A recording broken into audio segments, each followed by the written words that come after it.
क्या होता है जब एक राजनीतिक गठबंधन टूट जाता है, बागी नेता उठ खड़े होते हैं और भारत का सबसे अमीर राज्य महाराष्ट्र सत्ता की हाई स्टेक्स लड़ाई का अखाड़ा बन जाता है।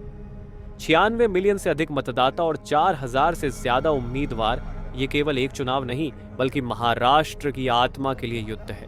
जीत किसकी होगी और भारत के राजनीतिक भविष्य पर इसका क्या असर होगा? आइए जानते हैं इस चुनावी दंगल की पूरी कहानी। यह केवल सीटों का गणित नहीं है, यह विचारधाराओं और गठबंधनों की लड़ाई है। एक तरफ बीजेपी के नेतृत्व वाला महायुति गठबंधन है जिसमें एकनाथ शिंदे की शिवसेना और अजीत पवार की एनसीपी शामिल है।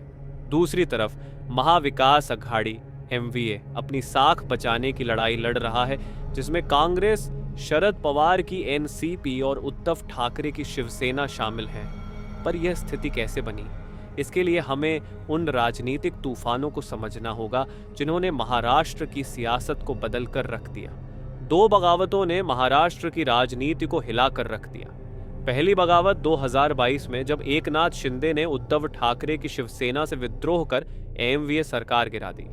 दूसरी बगावत 2023 में जब अजीत पवार ने अपने चाचा शरद पवार के खिलाफ मोर्चा खोल दिया और एनसीपी का विभाजन कर दिया। लेकिन यह केवल राजनीतिक चाल नहीं थी, ये व्यक्तिगत सत्ता संघर्ष थे जिन्होंने महाराष्ट्र की राजनीति का चेहरा बदल दिया। चुनावी अखाड़ा पूरी तरह तैयार है। 288 विधानसभा सीटें दांव पर हैं।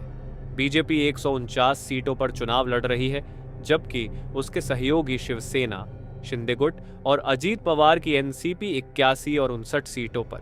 वहीं कांग्रेस 101 सीटों पर मैदान में है और उसके साथ ही उद्धव की शिवसेना, यूबीटी और शरद पवार की एनसीपी क्रमशः 95 और 66 सीटों पर उम्मीदवार उतार रहे हैं। लेकिन असली ट्विस्ट, 150 से ज्यादा बाकी उम्मीदवार दोनों गठबंधनों की मुश्किलें बढ़ा रहे हैं। हर चुनाव में कुछ हॉटस्पॉट सीटें होती हैं और 2024 के महाराष्ट्र चुनाव में ये 5 सीटें चर्चा में हैं।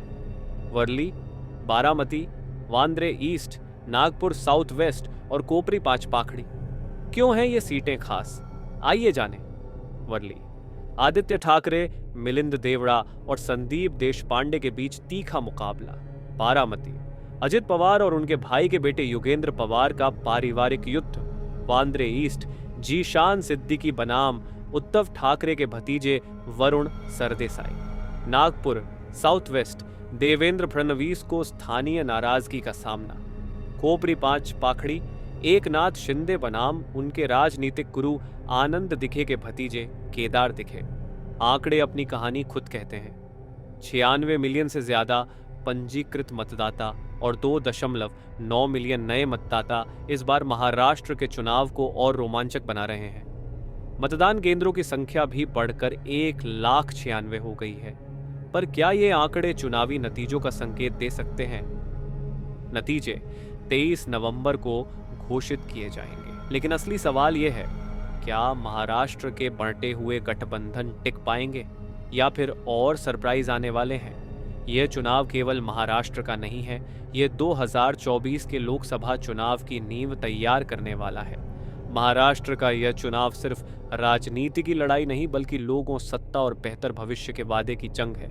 लेटेस्ट अपडेट्स और इनसाइट्स के लिए जुड़े रहें। आपकी क्या भविष्यवाणी है? हमें कमेंट में बताएं।